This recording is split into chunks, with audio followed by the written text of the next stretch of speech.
Hello, Jonathan Stoiano here, celebrity plastic surgeon to the stars. On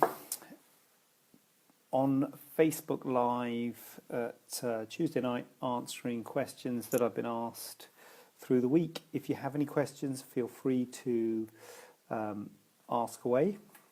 But we've got some questions here that we've... sorry.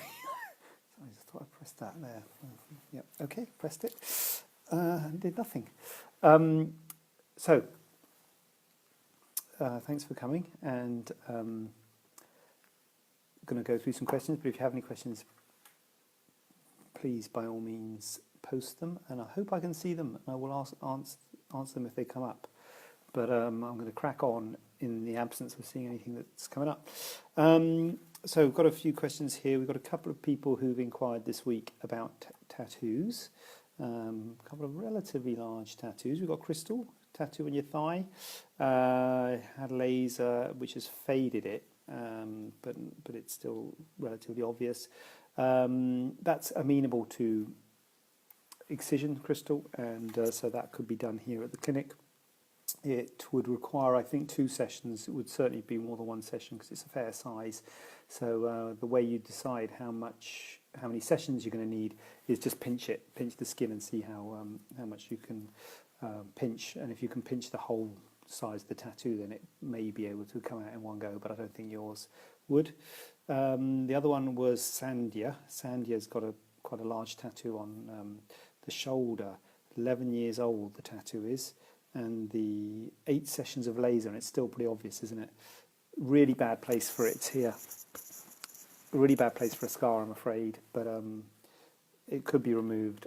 I'm going to say 5 sessions. It's going to take quite a few goes at it, and in the past I've done ones that sort of size, and that's the sort of number of sessions you're looking at. So that's whether that's going to be a good thing or not is up to you, but you'd be welcome. Neither of you have come to the clinic, so you'd be welcome to come along and do free consultations for tattoo removal. So I'll be very happy to see you and have a look at it in the flesh and give you a better idea of how many sessions it would need. But those are both.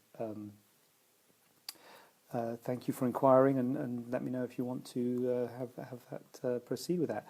Question I've been asked about piercings. Piercings, if you're thinking of having surgery. As a rule, they ask you to take your piercings out. If you ever had any surgery, they ask you to take your piercing out. The reason for that is because what we use is a thing called a diathermy machine, which passes electric current through the tip of the machine, and it cuts through the tissues. And while it cuts through the tissues, it also seals the tissues. So it's a useful machine to use. But the current passes through the body and goes to an earth plate, on the metal plate on the thigh, usually on the thigh. The plate can go anywhere, and it conducts the electricity through the plate. The worry is if you've got any metalwork closer to the tip of the machine that you're using than the metal plate, that the electricity will pass through the piece of metalwork, and if it's a small area, it will burn. The metal plate on your thigh is a big area, so if you've got a piercing, it might burn. Same thing about a pacemaker, a metal box. So that's why they ask you to remove piercings. But I have operated on people in the past with dermal anchors, which are piercings or studs with a metal backing plate that can't easily be removed. And so obviously that's a problem. So if you've got a piercing, they'll ask you to remove it. But if you've got something like a dermal anchor or something that can't be removed, the answer is that you can still have surgery as long as you try and put the metal plate. You know, obviously you have to talk to the doctor and have the doctor make the decision on it. First time I did this, I went and did quite a lot of research. I had to speak to the people who made the diathermy machines, and I was a bit worried about it, but actually it turned out fine. You have to put the metal plate as close as you can. So I was operating on the breast at the time. The piercings, the dermal anchors were on the chest, and we put the plate sort of on the upper abdomen as close as we could, and you have to try and just put the metal plate closer than the piercings. So it is possible, but it's something you have to be aware of, that there's a potential for burning where the piercings are if you can't remove them. So that's something that you could you need to sort of discuss, really, your surgeon. We have got Linda. Linda is asking if she's a good candidate for a tummy tuck. 5'7", 9 stone 7, 2 9-pound babies, body's not recovered, tummy muscles don't. Can't remember where I'm writing. Tummy muscles don't change shape, I think that says. Wrinkly skin. So Linda is the absolute ideal candidate for a tummy tuck, and because you're slim, you are not overweight. Overweight people are not good candidates for tummy tucks because it is quite a big operation to have a tummy tuck, and if you are overweight, your risks are increased. Also, if you are considering losing weight, if you're not happy with your weight, whatever your weight is, in fact, if you're not happy with your weight, you're better off changing the weight before you have the tummy tuck. So if you want to lose weight, you're better off doing it before you have the tummy tuck. Because if you have the tummy tuck and then you lose weight, you might have some spare skin there, because the reason you need the tummy tuck is because the skin's been stretched. So weight loss is a reason for needing a tummy tuck. Make that clear. So weight, if you put on weight, you stretch the skin, you make it get bigger, then you lose the weight, the fat goes and the skin remains, and so you have redundant skin, and that's why you remove it when you have a tummy tuck. So if you remove it and then you lose more weight, you might have some more redundant skin. Also, your complication rate's higher if your weight's higher. But what you're describing there, Linda, is very common. The tummy muscles. The problem, what you can do is you can exercise as much as you like, but what happens if you've got this skin over the top of your abdominal muscles? You can't see the definition, so that can be a problem. The other thing that can happen, especially when you have children, is the abdominal muscles, the six-pack of muscles that you have in your abdomen, called the rectus. We call it the rectus. The rectus abdominis is the name of the muscles. So there's two muscles side by side. They get splayed apart sometimes when you have children, and the tummy gets stretched. And so you can strengthen your muscles as much as you can, but if they're stretched apart, they'll always be stretched apart. It's called divarification of the recti. Some people think it's a hernia. It's not strictly a hernia. A hernia is different. A hernia can present as a bump around your belly button, but it's different. This is just a weakening between the muscles because it's been stretched. And what you can test it by lifting your head and shoulders off the bed, or lifting your legs off the bed, both legs, straight leg raise. Both of those things will tense the abdominal muscles, tense your six-pack. And what will happen if you've got a divarification, you'll get a bulge appearing between those two muscles. So if you tense those muscles and there's a bulge, that's a divarification. And again, you can exercise as much as you like to strengthen the muscles. You're not going to bring them back together again. And so what you do as part of a tummy tuck is you bring those muscles back together with surgery. It does require a full tummy tuck. That's one of the distinctions between a full and a mini tummy tuck. A mini tummy tuck has got a shorter scar than a full tummy tuck, and it also doesn't have a scar around the belly button, which you get with a full tummy tuck, which is good. Both those things are good. But because you don't have a scar around the belly button, you can't operate anywhere above the belly button, so you can't repair those muscles above it's usually above the belly button where they're splayed apart, and also you can't remove or get any tightening of the skin above the belly button, so you can't recontour the tummy above the belly button. So it only really addresses the lower belly button when you are doing a mini tummy tuck. We've had 3 inquiries, I think, this week about under 18s and surgery. So the first thing about under 18s and surgery is some people say, can I have surgery if I'm under 18? Well, you can have surgery at any age. Cosmetic surgery and all this thing about cosmetic surgery in children and everything. Go back to the point that I keep on making about cosmetic surgery. It's no different to any other surgery. So cosmetic surgery, if you need cosmetic surgery, you need cosmetic surgery. And well, I know you're going to say you don't need cosmetic surgery, but if you benefit from cosmetic surgery, then you'll benefit cosmetic surgery whatever age. And so a cleft lip repair is cosmetic surgery. In countries where there's not access to treatment, people have unoperated cleft lip and they can function normally. So you don't have to have a cleft lip repair, but it's cosmetically appropriate to do, and you do it in very young children. Prominent ear correction is often done in young children.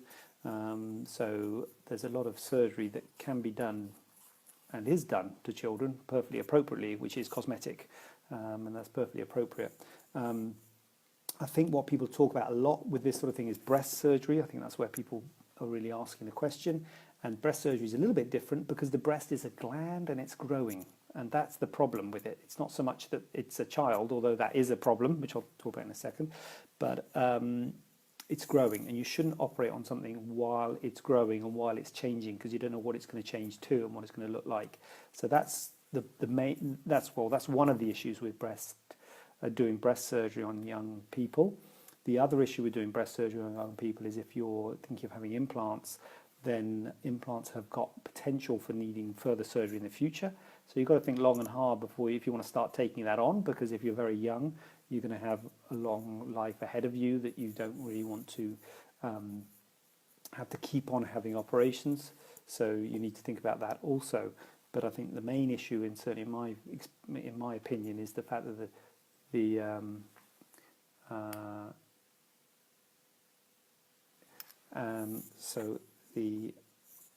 going to ask that question, Lisa.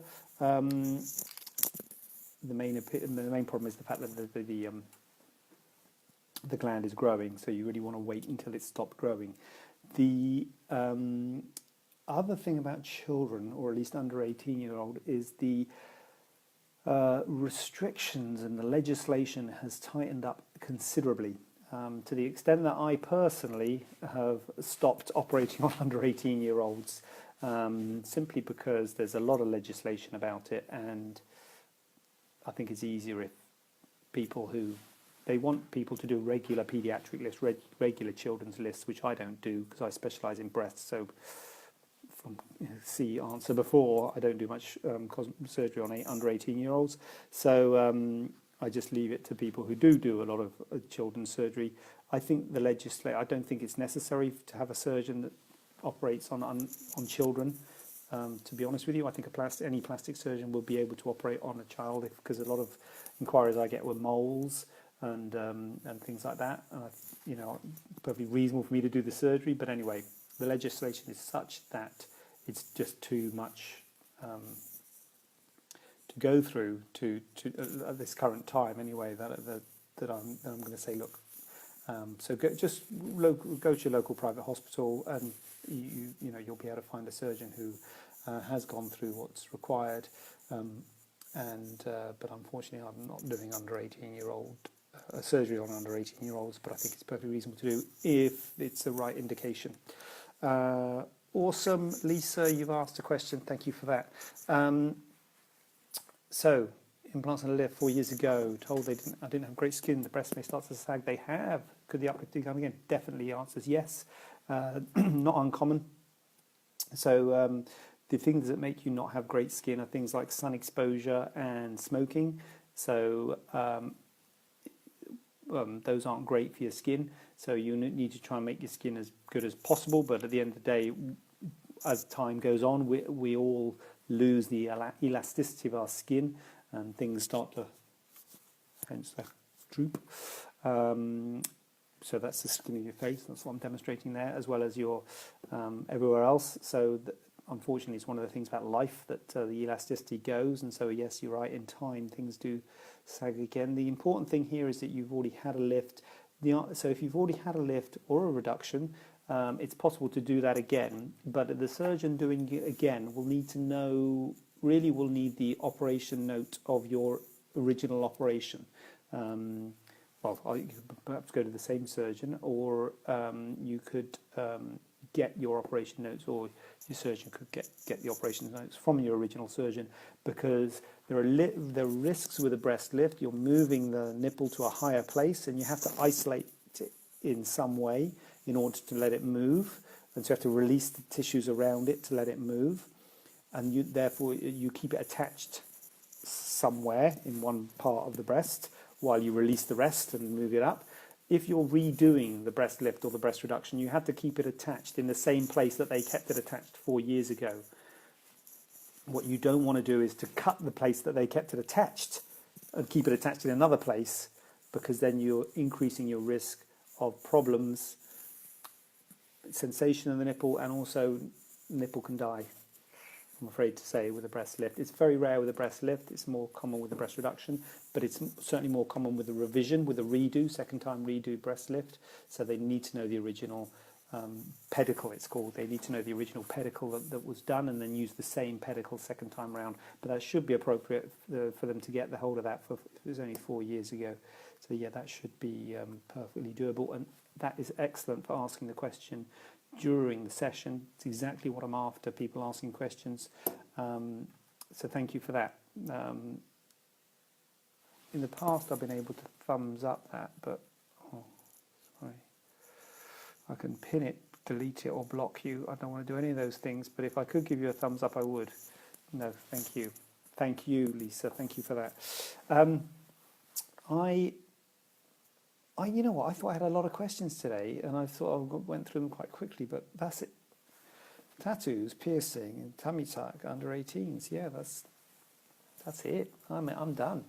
I'm all in. So if there's anyone else out there who wants to pose a question, do so now, or forever hold your peace until next week, Tuesday night, 7 o'clock. I'm going to do this again, Tuesday night next to Tuesday. If you are out there and posting a question, because I think that's happened in the past, people have posted and it's come up later. I'm sorry, I don't know what's going on there, but I will find it and I will answer it. Alternatively, you can email Laura at staianoplasticsurgery.co.uk, or get us on Twitter, or just any way you want to contact us to post any questions, and be happy to go through them next week. But that is me signing off. Thanks for coming. Hope everything worked well today. Seemed to go well for me at my end. But time will tell when I replay it to myself and find that the audio's gone all funny like it did the other week or whatever. But anyway, thanks for listening, and signing off now. Bye.